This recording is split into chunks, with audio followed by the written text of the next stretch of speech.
ইস, husband যখন gift করে কি যে খুশি আর আনন্দ লাগে, আমি তো শেষ। মনটা এখন আকাশে উঠতেছে। আমার জন্য জানি না কি কি একটা গিফট আসছে, পার্সেল চলে আসছে, সেই কারণে ফোন দিয়েছে যে সামনের দিকে অফিসের বের হও, একটা পার্সেল আসতেছে। তো সেও আসতেছে, আমি তার জন্য ওয়েট করতেছিলাম। ওই যে চলে আসছে। এখান থেকে বাসা বেশি দূরে নাই, তাই 2 মিনিটের পথ। সেও চলে আসছে যে আসো পার্সেলটা নিয়ে যাই। আমি তো ভীষণ খুশি। তো পার্সেলের জন্য দুজনেই অপেক্ষা করতেছিলাম, চলে আসছে।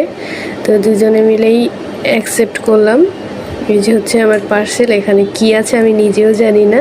তো আমি সোজা অফিসে নিয়ে আসছি, আর হচ্ছে তাকে বললাম তুমি বাসায় যাও, আমি অফিস থেকে একটু দেখে নিয়ে আসতেছি।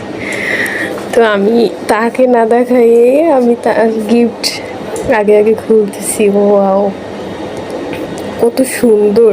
মানে আমার হাজবেন্ডের এত সুন্দর সুন্দর চয়েস, মানে আমি অবাক হয়ে যাই। আমার চয়েসের থেকেও তার চয়েস মানে অসাধারণ। এর আগে 2টা ড্রেস গিফট করছে, সেই 2টা আমার অনেক পছন্দ ছিল। এটা তো আরও মানে এত সুন্দর আর এত সফট কাপড়টা, মানে গরমের জন্য খুবই আরামদায়ক। 2 সাইডে 2টা পকেটও আছে। খুবই সুন্দর আর কিউট একটা কালার, যেটা আমার খুবই পছন্দ, বেবি পিঙ্ক।